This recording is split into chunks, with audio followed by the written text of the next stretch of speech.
E aí pessoal, beleza? Bem-vindo ao canal Repensando, sou Felipe Lopes e esse é mais um vídeo do nosso curso de Introdução à Filosofia. Hoje nós vamos falar da Ética de Kant. Antes de começar esse vídeo, eu gostaria de dizer que esse vídeo é uma continuação do vídeo anterior, que a gente estava falando de Kant. Lá a gente falou um pouco sobre a teoria do conhecimento de Kant e hoje nós vamos falar um pouco sobre a parte da ética, da moral kantiana. Então, só para relembrar algumas coisas, lá naquele vídeo a gente mostrou como a crítica da razão pura de Kant fez uma limitação do pensamento em qual campo ele teria uma validade objetiva, verdadeira e científica. E aí ele demonstrou que a nossa experiência possível só vai até um determinado ponto, só chega até um determinado limite. E é dentro desse limite que ele estabeleceu a crítica da razão pura.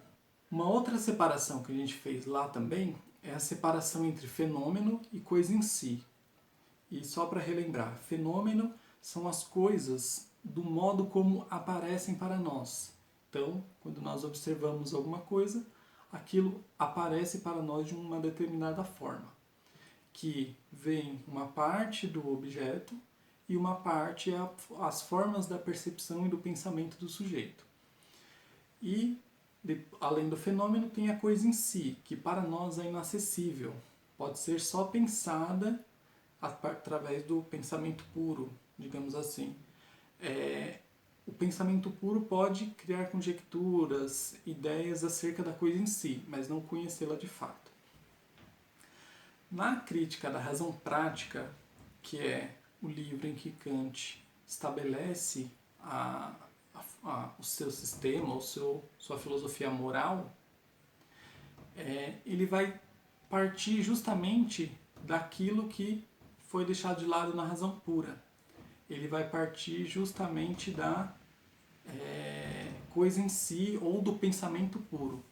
E uma outra coisa importante também de se dizer é que o Kant ele vai estar em confronto, quando se diz respeito à ética, com o pessoal que era chamado de utilitarista. Ele vai se colocar em debate com esse pessoal e vai criticar o modo como esse pessoal pensa a ética. E os utilitaristas, eles pensam a ética a partir de uma busca pela felicidade ou pelo prazer, que não é só do indivíduo, né, coletivo, e as ações elas são medidas pelo efeito que ela causa. Então, se uma ação ela serviu para aumentar a felicidade, aumentar o prazer das pessoas, ou diminuir a dor e o sofrimento das pessoas, é uma ação boa. Então, a ação é medida pelo efeito, e não pela intenção, e não pelas regras morais. Esse tipo de pensamento é o pensamento dos utilitaristas. A ação medida pelos efeitos de aumento do prazer e da felicidade e diminuição do sofrimento e da dor. Já o Kant, ele vai formular um outro tipo de ética. Primeiro, ele vai estabelecer o primado da razão sobre a vontade, sobre os sentimentos. Ao contrário de Hume, que como nós vimos, acreditava que a razão não pode mover a vontade, sim o sentimento, o Kant acredita que a razão pode mover a vontade. E não só pode, como deve mover a vontade. Esse é o primeiro aspecto da ética kantiana. Um outro aspecto muito importante é que os princípios da moral não podem estar condicionados nem aos fenômenos, então ele não pode ser pensamentos apenas em circunstância, e ele também não pode estar condicionado aos nossos sentimentos. Ou seja, para garantir que a nossa ação seja livre, ela não pode ser uma ação determinada nem pela situação nem pelos nossos sentimentos. Tem que ser determinada apenas pela razão. Porque sem isso, para Kant, não teríamos uma liberdade. não teríamos uma ação livre. E sem liberdade não há dever, porque se nós não somos livres, a gente não tem como escolher uma coisa e outra. Além disso, a moral kantiana ela vai se estabelecer através de regras, de princípios. E esses princípios, eles têm que valer por si. Eles não são princípios para serem utilizados apenas naquela situação. São princípios que transcendem a situação e que podem ser utilizados em diferentes contextos. E mais do que isso, esses princípios são buscados na própria razão. Eles não são dados nem pelas leis de uma sociedade, de um país, eles não são dados por tutores ou por ninguém de fora. Os princípios são alcançados pelo próprio sujeito através da sua razão. Mas isso não significa que o sujeito pode fazer qualquer coisa. E aqui que está a grande genialidade de Kant. Não é porque o sujeito vai retirar de si mesmo ou da própria razão esses princípios que eles vão ser totalmente livres, faz o que quiser. Não. E além disso, eles não vão ser um para cada sujeito, pelo menos não todos. Não é relativo, não é relativista. Então vamos a esses princípios. Aí a gente tem algumas divisões. Para o Kant existem os princípios práticos que ele chama de máximas e os imperativos. As máximas são aqueles princípios que têm uma validade só para aquele sujeito. É, digamos, uma regra que o sujeito tem para si mesmo e que ele não espera que valha para os outros. Por exemplo, se eu decido, para mim, devo acordar todo dia às 7 horas da manhã. Isso é uma regra que o sujeito decidiu para si, que eu decidi para mim, no caso do nosso exemplo, e que vale só para mim. Não espero que todo mundo acorde às 7 horas da manhã só porque eu acho bom para mim acordar às 7 horas da manhã. Então, isso é uma máxima. É uma regra que vale para aquele sujeito que elaborou. Já os imperativos são os princípios práticos que valem para todos. E aí também vai ter duas divisões. Tem os imperativos hipotéticos, que são aqueles imperativos ou aquelas regras que a gente precisa seguir para alcançar um objetivo. Então, o imperativo hipotético está sempre ligado a um objetivo. Por exemplo, para pagar as contas, devo trabalhar. Ou seja, o dever de trabalhar não era um dever em si, nesse caso. É um dever visando um objetivo, que é pagar as contas. Esse é o imperativo hipotético.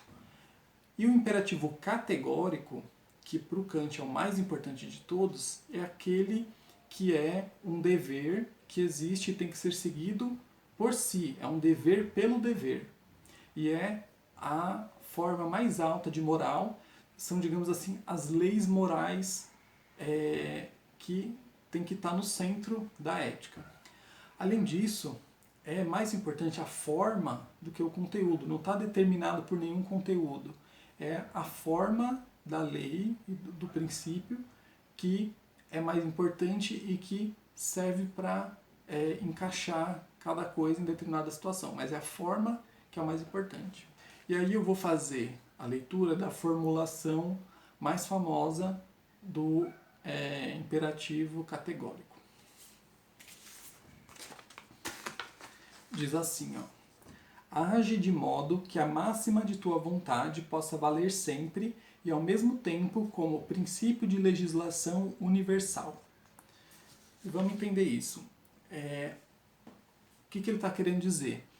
Você tem que agir para que o seu princípio, a sua máxima, não seja uma máxima só sua, mas seja uma máxima que vale para todos, que seja um princípio de legislação universal. Os princípios que valem para todos os seres humanos. E aí, por exemplo, a gente pode pensar, a gente tem que ter ações que, se outras pessoas estivessem na mesma situação, ou até numa situação parecida, ela devesse agir da mesma forma. Então, eu não posso mentir, por exemplo, porque se eu estiver mentindo, eu estou tomando como princípio que todos devem mentir em todas as situações que isso aparecer. E é lógico que não é isso que a gente quer. As pessoas não devem matar porque não se deve pensar que todos devem matar em todas as situações que isso acontecer, ou em todas as situações que isso for possível. Então, quando a gente vai pensando a partir do imperativo categórico, a gente vai vendo que certas coisas não são possíveis dentro desse tipo de raciocínio. E é justamente esse o limite que separa o que é uma boa ação de uma ação ruim, ou uma ação antiética ou imoral, digamos assim. E aí, a moral kantiana, ela vai se estabelecer dessa forma. É uma moral que se vale pela intenção e pelas regras, não pelos efeitos. É uma moral que se fundamenta dentro da subjetividade, porque o sujeito, com a sua razão, vai chegar a esses princípios, ou seja, não vem de fora. Além disso, é uma ética que se fundamenta em agir pelo dever e não agir para buscar a felicidade, nem individual nem coletiva. É um agir pelo dever e só assim o ser humano será digno de felicidade, não que ele busque a felicidade, mas ele será digno de felicidade. E é uma ética também em que a ideia do bem, o que é o bem, não vai determinar as regras, e sim o contrário. A gente vai estabelecer as regras e através das regras a gente vai chegar no que é o bem. Então, teve uma inversão aí na relação entre o que é o bem e quais são as regras de conduta. E dessa forma, a gente pode pensar que é uma moral que possibilita uma autonomia. O que é autonomia? É o ser humano conseguir determinar a si mesmo. É uma moral que se fundamenta dentro do indivíduo mesmo.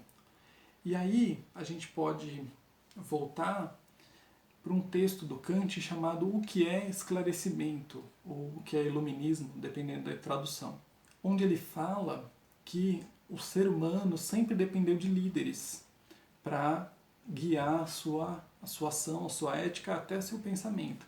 E aí a gente pode pensar em líderes como pastores, líderes políticos, professores, etc., que a pessoa se utiliza dessa liderança para poder não pensar por si mesmo, por seguir o que alguém diz que tem que ser seguido. E aí o Kant fala que a gente precisa se libertar desses líderes, desses tutores, e precisa começar a pensar por si mesmo, utilizar da própria razão. E isso tanto para a ética quanto para o conhecimento do mundo mesmo. Então a gente precisa se libertar desses líderes.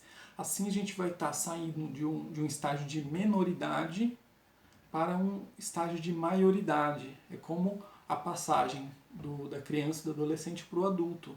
A gente passa a ter autonomia quando a gente pensa pela própria cabeça, quando a gente não precisa seguir ninguém, embora a gente possa achar interessante uma ideia ou outra aqui, mas tem que ter uma avaliação a partir da razão.